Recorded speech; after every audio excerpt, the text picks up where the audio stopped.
Louis Pasteur గారు మొట్టమొదటిసారి anti rabies vaccine కనుక్కుని అది సక్సెస్ అయిన సందర్భాన్ని పురస్కరించుకుని ప్రతి సంవత్సరం జూలై 6వ తారీఖున ఈ జూనోసిస్ డేని మనం జరుపుకుంటుంటాం. జూనోసిస్ డిసీజెస్ అంటే సంక్రమణ వ్యాధులు అని చెప్పుకోవచ్చు. మనుషుల నుంచి పశువులకు కానీ లేదా పశువుల నుంచి మనుషులకు కానీ ట్రాన్స్మిట్ అయ్యే అంటే సంక్రమించే వ్యాధుల్ని జూనోసిస్ వ్యాధులుగా వ్యవహరిస్తాము. ఇవి దాదాపు 260 వ్యాధులుగా గుర్తించడం జరిగింది. అందుట్లో భాగంగా ప్రధానంగా ఏంటంటే రేబిస్ వ్యాధి అనేది మానవ మనుగడలో అత్యంత ప్రమాదకరమైన వ్యాధి.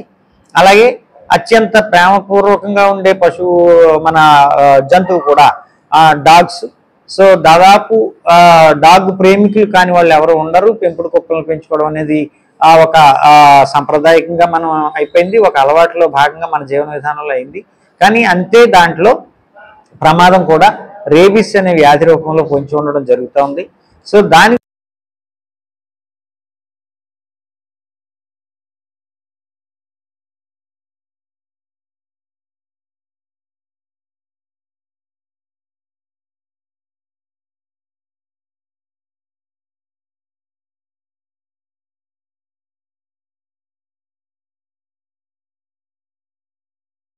ఈరోజు వచ్చేసి ప్రపంచ zoonosis day, world zoonosis day జరపడం జరిగింది.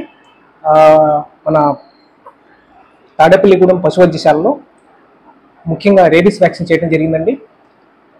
ఇప్పటికి ఈ నిమిషం వరకు కూడా 182 కుక్కలకి రేబిస్ వ్యాక్సిన్ చేయడం జరిగింది. అలాగే ఎవరైతే వినియోగించుకోలేదో వాళ్ళు కూడా తర్వాత అంటే సోమవారం నుంచి కూడా ఈ అవకాశాన్ని వినియోగించుకోవాల్సింది కోరుతున్నాం.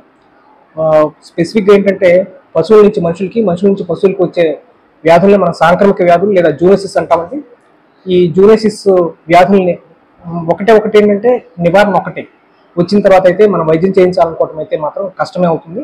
అందుకని నివారణగా ఏంటంటే పెద్దానికి కూడా టీకాల కార్యక్రమం అనేది కనుక మనం 100% కనుక చేయగలిగితే నివారించుకుంటే మనకి ఏ సమస్య ఉండదండి.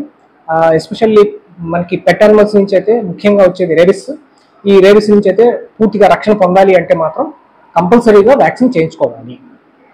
అప్పుడప్పుడు ఫిట్స్ వస్తుంటాయి, మీకు ఐడియా ఉంటుంది. ఫిట్స్ రావడం ఇవన్నీ జబ్బులు అనమాట, కొన్ని వైరల్ జబ్బులు ఉన్నాయి.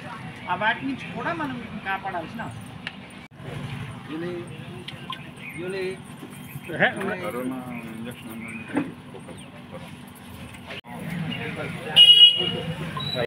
మిగిలిన టీకాకు సంబంధించిన అవగాహన చెప్తారు, అది కూడా వేయించుకోమని నేను మీకు అడ్వైజ్ ఇస్తున్నాను. సో ప్రతి సంవత్సరం రేబిస్ టీకా ఎలా మనం వేసేస్తాం కాబట్టి మీరు ఇక్కడ టీకాలు వేయించుకోవాల్సిందిగా